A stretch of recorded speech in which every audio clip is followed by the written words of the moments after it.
I'm really excited about today's episode because, I don't think I've actually teased an upcoming interview more than my interview with Nick. This interview's just awesome, where he drops tons of knowledge, lots of incredible nuggets on how he made his dream happen for his family. You're going to learn a lot from his story. I mean, how the guy went from $1,500 in the bank to becoming a homeowner in like 8 or 9 months. But perhaps the best piece of advice comes about 30 minutes into the interview. That's when I asked him, Nick, you and your partner decided to pay $1,000 more than what you were already paying on your rent in order to get this home. What's the difference? What does the $1,000 more get you? Wait till you hear that answer and a whole lot more in my interview with Nick. Let's do it. How to Buy a Home educates, protects, and connects first-time homebuyers to qualified vetted realtors in their area. Whether you're looking for DIY information or step-by-step guidance, How to Buy a Home is the #1 resource for first-time homebuyers. What's happening? I'm so excited about this interview. This is Nicholas. This is the guy I mentioned a couple podcasts ago. I'm going to see if he's heard that. Probably not. You've probably been moving and stopped listening to the podcast. Oh, no. I heard it, actually. I heard it. Oh, you did? Yep, I still listen to the podcast. That's awesome. Why don't you give us one of your big tips that happened for you? Because you hit me up in October of 2024, and we just talked about it. You're in your house now for almost a month. What would be your biggest tip to someone if they went, wait, bro, you bought a house? How do I do it? Not to wait.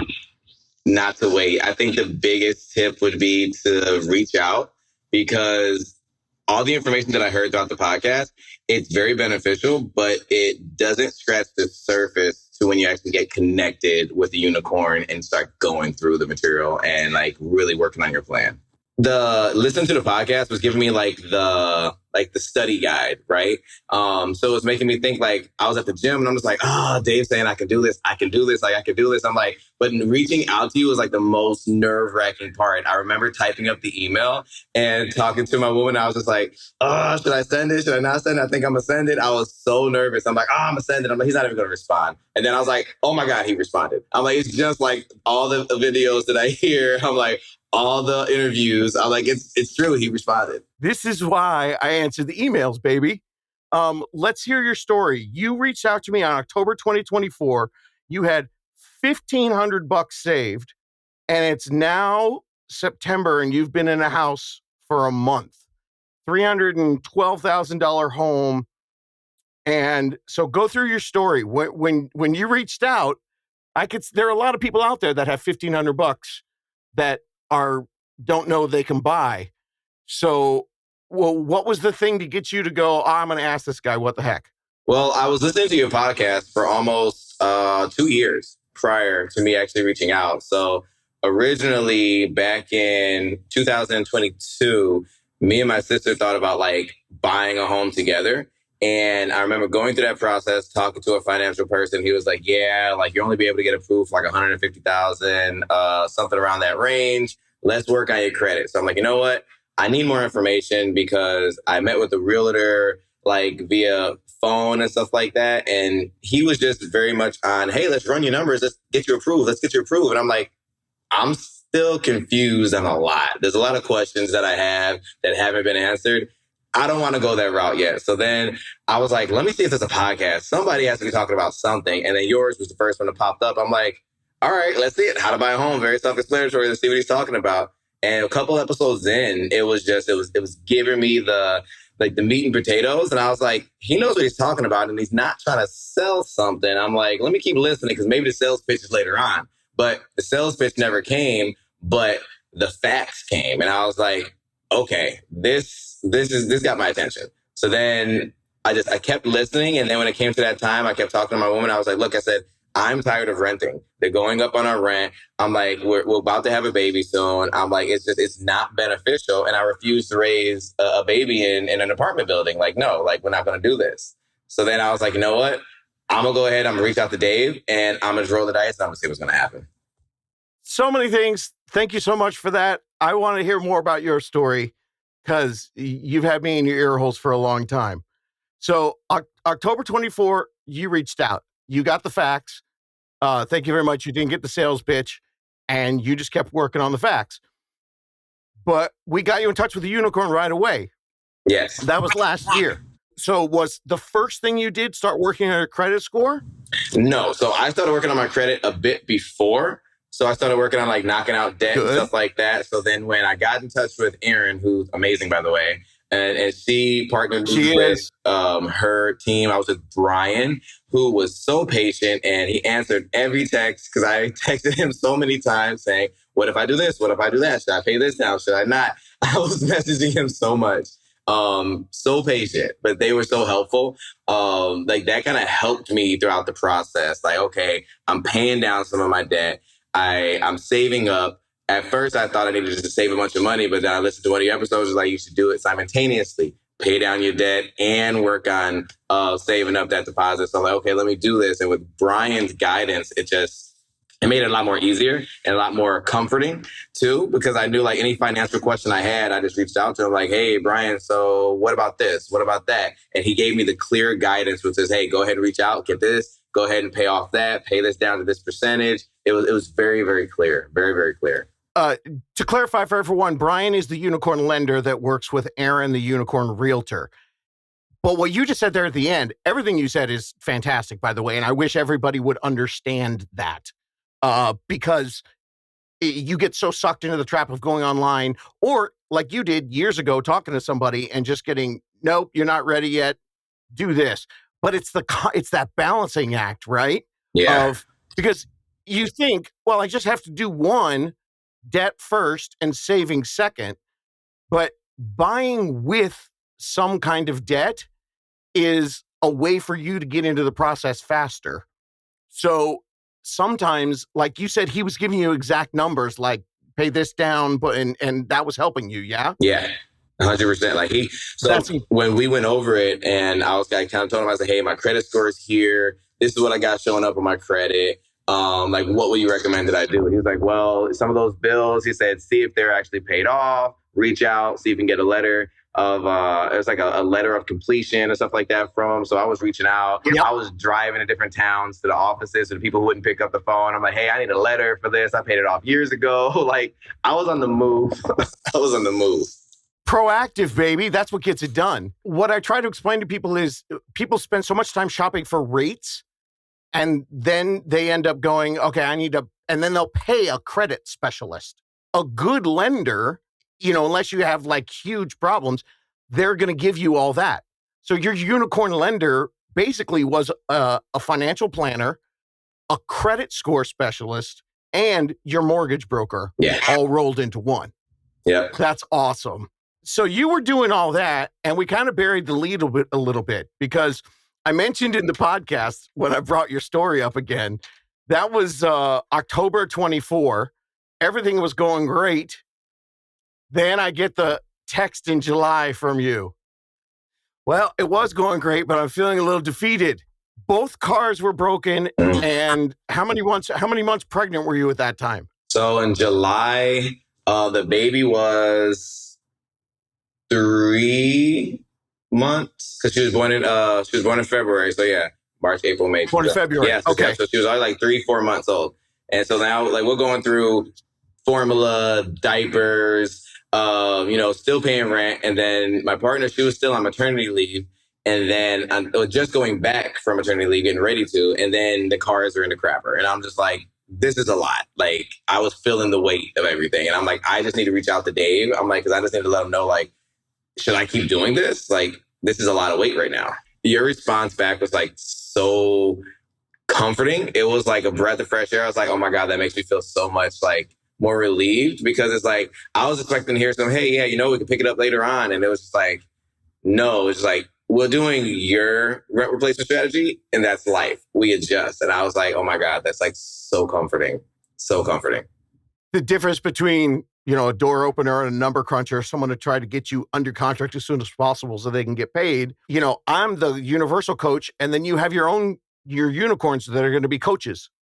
And what's crazy is it's kind of like the coach, the sports coach who screams at you. Some people respond to that. And then there's the other coach that like gives you the positive affirmation. What's crazy is that worked for you because that was June 7th, and on August 11th, like 2 months later, You're like, hey, we're under contract. So apparently you figured stuff out pretty quick, dude. What did you do? So at the time, luckily, where we were renting at, because my partner, she was a hospice nurse, so she had to do a lot of driving and stuff like that. But at the time where we were renting, happened to be like 5 minutes drive from my job, and I worked third shift. So it kind of worked out with, I'm like, you know what? I'm not going to fix the one car. I'm not going to get another one. I'm going to try to just junk it or sell it. We'll work off the one vehicle that's somewhat okay, and we'll get by with that. After we get the home, that's when we'll figure out another vehicle situation. I'm like, right now, we have to just try to focus on the home. So then we just partnered in shifting off one vehicle, and we kind of like thug through it for a while. It was rough, but when it came time, I was talking to Brian. I remember we got in a call. He was like, yeah, so I'm running your numbers, and Nick, I think you're ready. I think we could do this. And I was, you know what? Go ahead and run it. And I think it was July.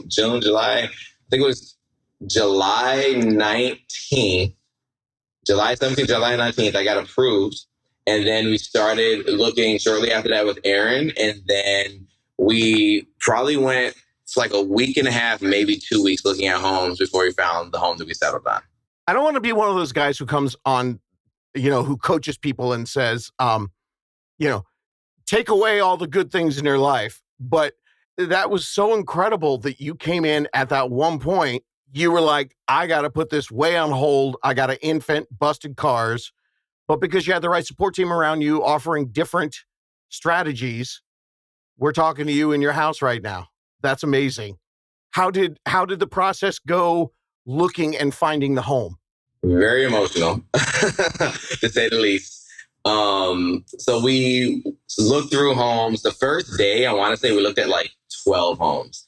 And so we were like all over the place. And we seen some that I liked certain things in, but she didn't like some things in. And then we seen something that she liked some stuff. And I was like, I don't know. It looks like it's going to be some work. So we didn't really find anything that we settled on for a while. And then I want to say week 2, we went to go look at some homes. It was a day. It was funny because my mom had said that she wanted to come look at houses with us. And I was like, okay, I'll let you know when the next time we have viewings. And so it happened to be an off day for her. So I reached out to her and asked if she wanted to come look. So she did. So we went to go look at one in Zion. And that was a nice home, really homey feeling. But as we were walking through it, like my partner fell in love with it. My mom liked it. She was like, it's so much space, so much this. But I'm looking like the roof's going to have to get replaced soon. The deck has to get redone. The yard needs a lot of work. I'm over here pointing off like, this is a lot of work that I have to do. And I'm like, I have to do the work or pay for it. So I'm like, I don't want to do that. Uh-huh. And so then we went from that home and then we went all the way to the one in Round Lake. And when we walked in that one, we hardly said anything to each other. When we walked through, we just walked through and we were looking at the home. And we seen a lot of things that just like had our eyes like light up like, okay, And then we went downstairs after looking at the whole house and Erin was like, so what do you think? She's like, I see smiles. What do you think? And we looked at each other and was like, we think this is it. Like, this feels right. We think this is it. And it was crazy. She was like, what do you want to do? Let's put together an offer. So I was like, okay. And immediately I started going through the podcast knowledge. I was like, all right, well, first we need to know how old the roof is. And they were able to give information on all of that, which was nice because there was a few homes that wasn't. So they was like, the roof is less than 10 years old. Ceiling fans were put in within 3 years. They did some other work on it that was like less than 5 years old. So they had a really good track record and they took care of the home really nicely. And then there was and they answered that like in the process of writing the offer. Yeah, so I asked Erin to reach out to them, and she was communicating with their realtor while we were through the home. And when we got back home, waiting for her to draw up the offer, stuff like that, they were able. She had like pretty much a lot of the answers for all that stuff, and I was like, "That's great! Like that's great. That's a good sign. Mm-hmm. That's a really good sign because." When you're writing an offer, you're discovering how is the seller crazy, yes, first of all, but you're also discovering how good is the agent. And if the seller is giving the agent that kind of information and they have it for you before the offer, that's a good sign. I didn't want to cut you off. That's just such a great learning tool for everybody. I do want to ask you, you were quiet Were you seeing things that you had already talked about that like you hadn't seen in other homes? Or were you seeing things that were surprising you that were making you guys have those quiet looks at each other? I think it was a combination of both. So my partner's Hispanic, so we've seen some Hispanic heritage stuff hung up, and I was like, "That's a good sign. That makes us, we know it feels diverse." And then we're Yep. we're Harry Potter nerds, and so we've seen some Harry Potter memorabilia around. I was like, "Oh my god, that's Hogwarts right there. That's Harry Potter." So I was like, "This feels like it could be a sign." But also, like, the layout of the home reminded me of one of my brother's homes that I spent a lot of time at during a really crucial portion of my life. And it brought so much of a feeling of comfort and love. And I was just like, this feels like we can build really good memories here. I'm like, because I shared some amazing memories in a home that resembled this a lot. Wow. And you'd had the practical. I'm an emotional nerd, so I could get into all that stuff deep, but I'm going to go to the real estate guy. If that was your first house and you had all those feelings, I'd be outside on the front lawn going, slow down. Are we buying the house because of our heart and not because of our head? But you had already seen multiple homes, and this home was the combination. So that layout of your brothers, it's something that you had already realized would work as a home buyer for you. Yeah. Yeah, definitely. And then, like, it was one of the only homes that fit what we were looking for room wise, because we were looking for 4 bedrooms. We didn't want any of the kids to have to share a room for a certain amount of time. It didn't have a basement, but I was willing to compromise on a few things. So it didn't have a basement, but it had a massive big yard. Like the yard wraps literally from each side of the house. It's the biggest yard on the block. So it's just like, it's amazing. It's amazing. Like, the things we could do in that backyard, it's inevitable. Like, we're already talking about like maybe a pool, a gazebo. Like, the size of the yard it's incredible. A gazebo? Yeah. just an area to sit out. That's just like this nice little area is just something just to enjoy the day, so it had so many nice things. You had the flexibility and the option and making those compromises, but realizing what you were getting with it. So then you got all that information. How did the offer portion of the transaction go? So that's what was the emotional part. So originally, when we went to put an offer in, so it was listed for 310. So I was like, I don't want to get in a bidding war for any homes. I'm like, because we have a budget. I'm like, I'm willing to offer 312. Aaron said that was a respectable amount based on the homes that were selling recently in the area, similar to that. So we put in for 312. I told them, like, but, I'm fine with like a later move-in date, because our lease isn't up until technically until August of next year. So I was like, if they need more time, that's fine. We're willing to wait it out as long as that can help get us the deal. So we put that in. I wrote a letter to the sellers with a photo of us explaining like the feeling that we had walking through the home and how we felt the love in there. We felt like we could really make more memories in it ourselves. And it was a Friday when we submitted the offer, and we heard back, I think, Sunday, because they were reviewing offers Sunday. So it was Sunday or Monday, and Aaron let us know that they decided to go with somebody else. So that was the heartbreaking part. And I was like, I listened to Dave's podcast. He said, don't get emotionally invested. I got emotionally invested. So it did hurt. And I kind of didn't want to look at nothing else for a little while. And we looked at another amazing home in a nearby town. And I was like, it was nice. And my partner, she loved it. But I was just kind of like, it's not what we love, though. It's not what I fell in love with. So it was like, I had a negative mindset on it for a while. And then I remember, because I worked night shift, and I was trying to take a nap, and I'm asleep. And then Aaron texts our phones, and I just like ignore it or whatever. And then my partner texted me back. She calls me. She's like, babe, she's like, that's the house we were talking about. Because Aaron was like, are you still interested in a house in like Springwood Court? And I was like, I disregarded it because I'm like, I don't want that house in the other town. And when she reached out, I was like, oh, wait, hold on. That's our house? I woke up so fast, like, yes, we're still interested. So wait, so what happened? Did it go back on the market? Yeah, so what happened is, I guess their finances didn't fall through. So Aaron said that they didn't have all their things in order, and something with their finances just kind of caved. And I was just like, that's perfect. I'm like, we're ready. Like, down payment wise, I got money I'm waiting to pull, like whatever they need. Like, Like, we're ready to go financially. Like your team helped me get to this point. So I know I'm ready to go. I'm like, so whatever they want to do, let's go for it. And it came to the point where it was even like, since they provided so much information about the home, I told them that we were willing to waive the inspection on contingency of changing the price, and it would only be subject for our reference only. And so that was one of the terms that we threw in there, and we kept the Smart legal move. date for them, and then that helped out. Okay, so real estate's all about time and money. Mm-hmm. So they had a date that they were shooting for? Yeah, so they had already purchased another house in the Grace Lake area. So they were ready. They were like, they didn't need a longer move out date. They were ready to go ahead and move into their new home because they wanted, I believe they wanted to do it before the school year started because they had all girls, and I believe all of them were in high school. So they wanted just to start school and not have to be dealing with the move in the process. This is a giant lesson for everybody. Who represent you matters in ways that, like, you can't even, it's just too difficult to write, like, on Google. This is why you have to have a good realtor, because people go, well, but that might not happen to me. But what if it does? What if you put an offer on a home? Your first offer, your first impression happened a couple weeks ago.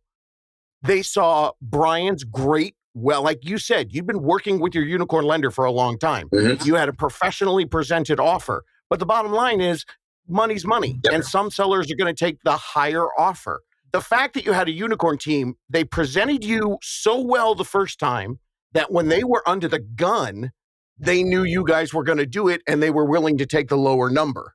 Yep. That's why it's so important to have that team that's able to fully have your back. You were napping. You were emotionally frustrated. You weren't looking every day, but your unicorn team was. They're going to keep an eye on that house. Yep. And as soon as it popped up, I love that your partner said, dude, get up. This is our house. Yeah, if she didn't do that, I wouldn't have. Yeah.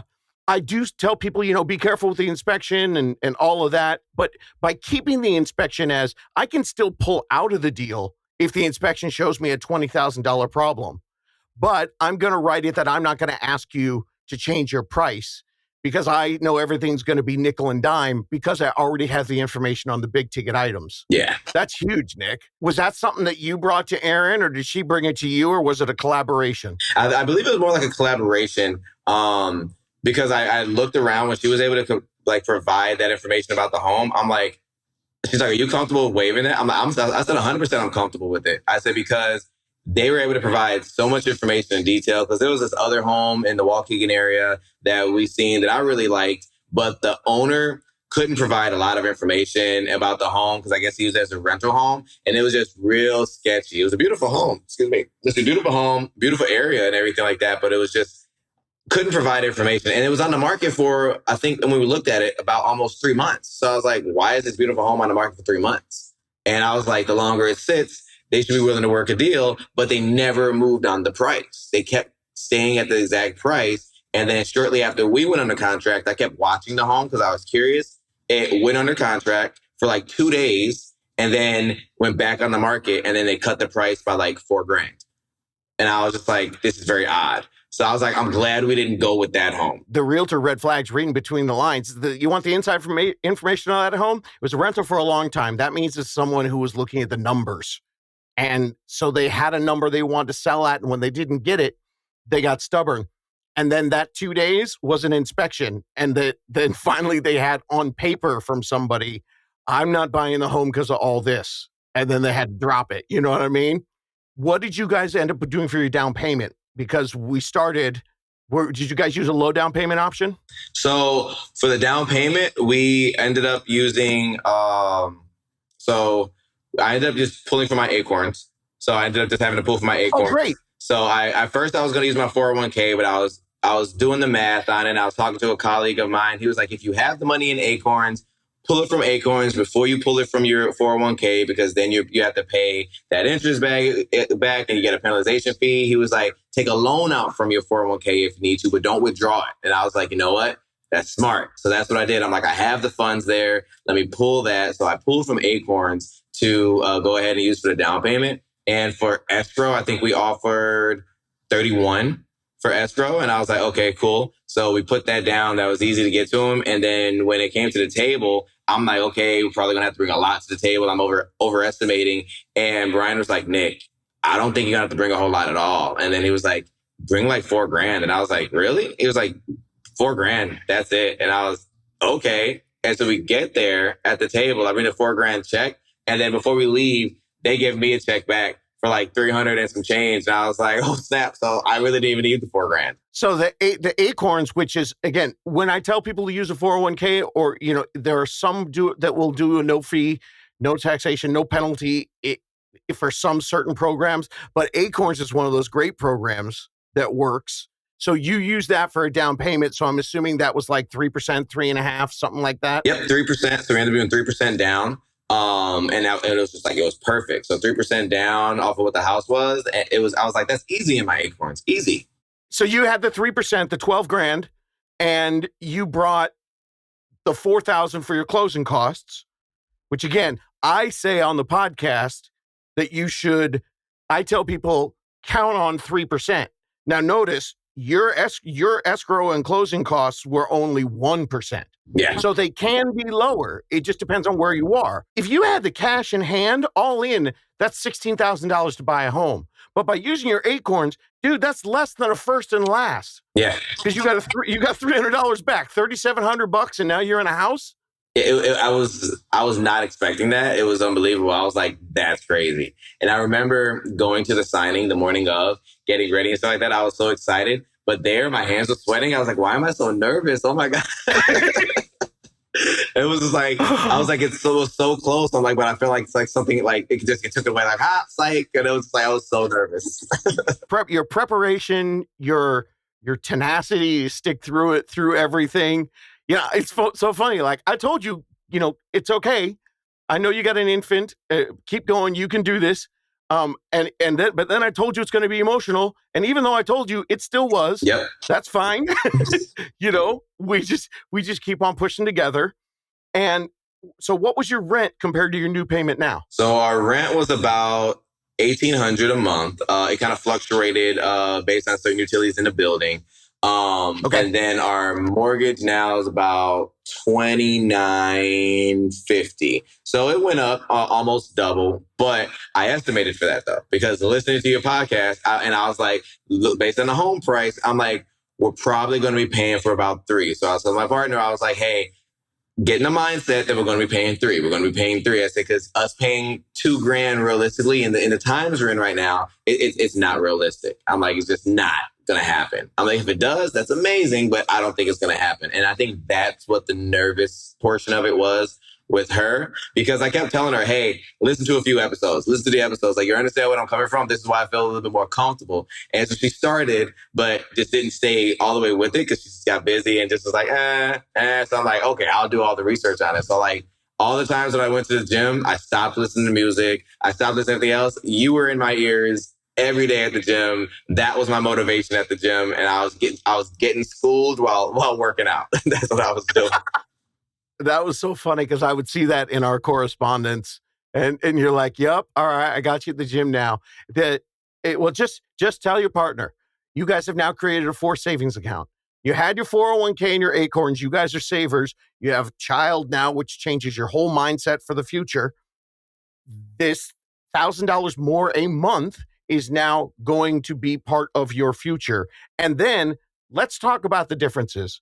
What's the difference that $1,000 a month gets you from your apartment to this place? You have 4 bedrooms. Yep. And what else? Peace of mind is the most important. Sharing an apartment building with other individuals who you don't know, don't care to know because they're going to be in and out and stuff like that. It's so frustrating. From the sharing the washer, I think that was the most irritating for us because it's like, we got baby clothes to wash. We both work. Oh my God. It's just, oh my God. It was so annoying. Parking spots. I was just like, this cannot be it. And then, the wintertime, them not shoveling correctly or throwing salt down. I was like, I can't. I just can't. It was so frustrating being in the apartment. So with the house, it's like, opposed to the 2 bedrooms and $1,800 rent. Yeah, that was cheaper, but now we got 4 bedrooms. We got a yard bigger than we expected. We got a 8-car driveway with a 2-car garage, which is like, wasn't even thinking of it. That's crazy. And it's just like, we have a living room and a family room. And it's just like, we have space. We have space for days, storage, and it's just so, and we pulling up after work or just pulling up after a long day, and it's a quiet neighborhood, knowing that you turn the lock to the keys to your home, it's such a satisfactory feeling. I was not expecting that. I was asking you, what's the difference? Because that's when people will get on me. They'll be like, $1,000 a month. I don't know what, but peace of mind, that shows where your mind is at. That, you know what? That tells me you're going to be a kick-ass dad. That because you see that as such an important thing for you and your family. I'm sure the 8-car driveway doesn't hurt. Oh, yeah, not at all. That's insane. And we got to use it last weekend when we threw our middle child 8th birthday party and stuff like that. So everyone, like, they could park on the street during the day and stuff like that, but at night, people couldn't really park on the street. So when the people started leaving, I was like, hey, everybody, just pull into the driveway. Is everybody going to fit? I'm like, oh, man, I wonder if everyone's going to fit in our 8-car driveway. Of course you are. Come pull in. Oh, man. That's so awesome. Well, and now you got the driveway for having people over. You throw up a pop tent there. You got your giant backyard. You've got, family entertaining for you and the whole family. But your story is so incredible and so inspirational. A dude with a family and a young infant working third shift, cars busting all over the place, and you still kept going through this. And I'm so glad that team was, able to help you out.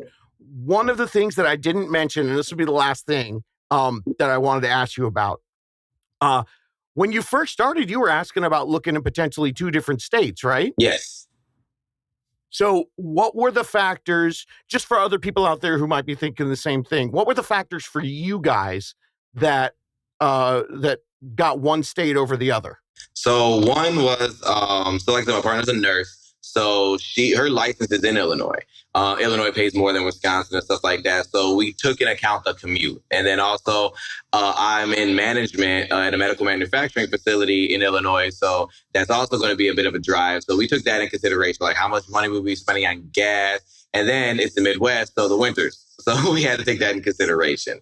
And then outside of that, a few things about the politics in Wisconsin. We was like, we probably don't want to dabble in that right now. Now, you could get a lot more house for the price. Yes, you could. So that was the original reason for you guys looking at both places. Yes. But when we were looking at homes, the houses that we've seen, nice size, stuff like that, the neighborhoods that we've seen like online and stuff like that, we really wasn't big fans of it. But also it pulled us farther away from her family.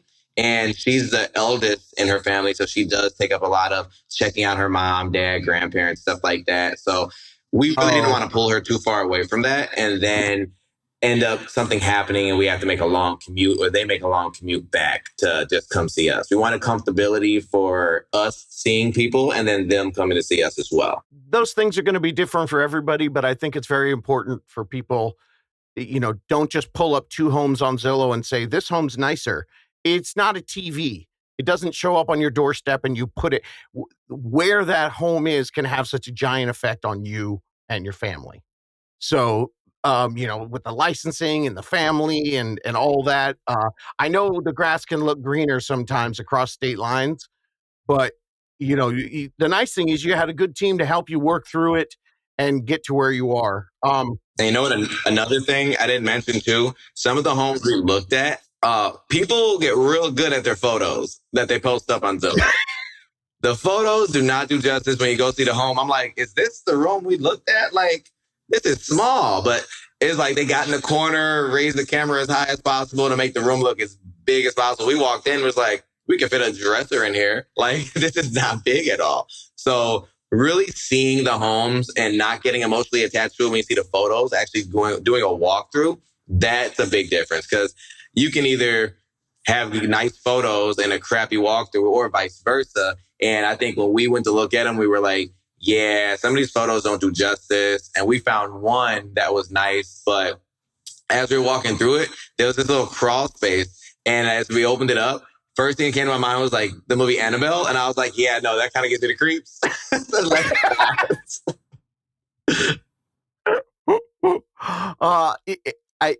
I've been doing real estate here for 20 years in California, but my family's from the Midwest, and the creepy here is nothing compared to the areas of the country that have basements and more crawl spaces than we do. So, no, thank you. Well, Yeah. You did bring up one good point that people can learn about. If you're very concerned about your room size, one of the first tips that I give my people is take the pictures you have from Zillow, memorize the square footage. So you know, okay, a 1,500 square foot, 3-bedroom, 2-bath with a regular family room, this is what the bedrooms are going to feel like. Because you'll be able to tell, like I can tell, I'll look at the full square footage and it says 4-bedroom, 2-bath. And if I look at the family room area and it's super small or regular size, then I know those bedrooms are going to be small. Mm-hmm. Compared to somebody else, based on the square footage, because how many square feet you have to have in order to have the bedrooms be normal size. Yeah. So those are the things you can learn along the way. But most of the time, people don't have that much time to get that deep into it. That can be what your realtor's for. But you said the lesson the best. Pretty much just ignore Zillow.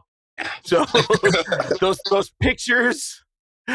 Sometimes some people do a great job, but don't ignore it. Just be ready for lies. Yeah. Photographic lies. Yeah. This was incredible. I am so stoked. I wanted to make sure that I got your story out there for everybody because to me it was exciting. It made my day. And I'm so happy for you guys there. Congratulations on your little one. Thank you. And your whole family getting to enjoy the house. It's got to be such a wonderful thing. Thanks for taking the time. So am I interrupting your sleep? Do you have to work tonight or are you off? No, I worked last night and then so I'm off today. I go to work tomorrow evening. So I'm good for today. Okay, cool. How's the house been? Have you guys done any projects or are you just settling in? So we did projects on the kids' rooms because we had a certain way, mainly she had a certain image and I was just like, okay, that's fine. So like we renovated the kids' room certain ways. Like we made the walls look really nice. We put borders, like certain wallpaper, certain designs and stuff like that. So the rooms for the kids look amazing. Ours is still coming together because it took a while for us to find the materials that we wanted for ours. So ours is still coming together. I just got to put everything up now because everything just came like last week. So I just have to put everything up now. But I love the DIY project. It's so amazing because I'm like, everything I'm doing, I'm like, we'll put more money into the home. We're building up equity. Like, I love it. I love it. It's such a difference in an apartment when you're like, oh, great, I get to enjoy this. And my landlord gets the benefit later when they raise the rent. But everything you do, there's a reason they call it sweat equity. Yes. The sweat you put in is going to come back to you in dollars. But most importantly, you and your family have total control. You can do whatever you want now. Oh, yeah, that's the amazing part. And the neighbors are so nice. They're so welcoming. The second day, they came over and was like, hi, we wanted to do some stuff yesterday, but we figured we'd wait. And I was like, oh, they were so nice, so talkative. And it's so nice people, really nice, calm neighborhood. That's fantastic, man. I'm so stoked for you guys. Please tell your partner that I said congratulations to her. And I'm glad she wasn't forced to listen to everything. I'm glad she had faith in you. So I definitely will. Thanks, Nick. I appreciate it, bud. No, thank you, Dave. Thanks for having me. Awesome. Thank you so much, Nick. Peace of mind. That's what I'm talking about. That's what $1,000 more a month meant to Nick and his family by doing the math, creating their own rent replacement strategy, and understanding that new payment is going to become part of a forced savings account. They were excited to be able to do this so they could control their future.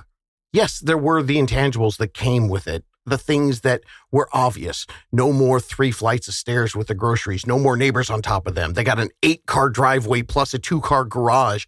All the kids get their own room, and it also got Nick a giant yard that he loves so much that he actually told me off the air, not when we were recording the interview, that his moment of pure joy was when he just walked in the backyard and laid in the middle of the grass. So all of that could be priceless for a young family, but Nick and his partner decided that this decision to see their home as a forced savings account and as an asset gained them all of that, plus the control and the peace of mind they were looking for. And of course, part of it was because getting into it was not nearly as expensive as they thought by working the plan with an experienced and knowledgeable unicorn real estate support team that was available to him whenever they wanted to ask their questions, and that they'd way more than just run your numbers and see what you're approved for.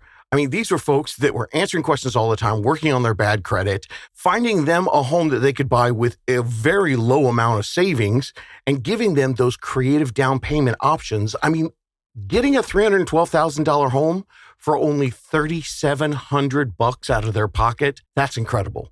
Now, is that possible for everybody? No. But your possibilities are so much more than what you find when you just do a limited amount of research or punch your numbers into a mortgage calculator. And they can only get revealed to you when you ask the right questions to the right team.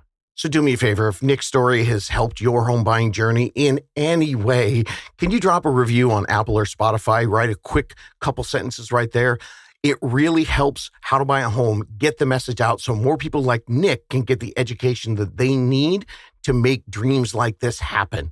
And if you're looking for more information, more research, you want to get really on top of this, you can go to How to Buy a Home and check out the episode guide, as well as you can find us on YouTube where there's more information there. And if you have your own question you want to ask, just go to howtobuyahome.com and ask David. Or like Nick said at the top of the show, his biggest tip, stop waiting. So if you're ready for that, go to howtobuyahome.com and ask for your local unicorn team. Get your plan started today. It might be 8 or 9 months down the line. It might be 8 or 9 weeks, or it could be in 2 years. But at the end of your planning, there's a beautiful thing waiting for you. It's peace of mind. You can do this. Looking for more DIY education or your own personal step-by-step guidance through the home buying journey? Since 2019, How to Buy a Home has been the #1 resource for first-time home buyers. So visit howtobuyahome.com to get started.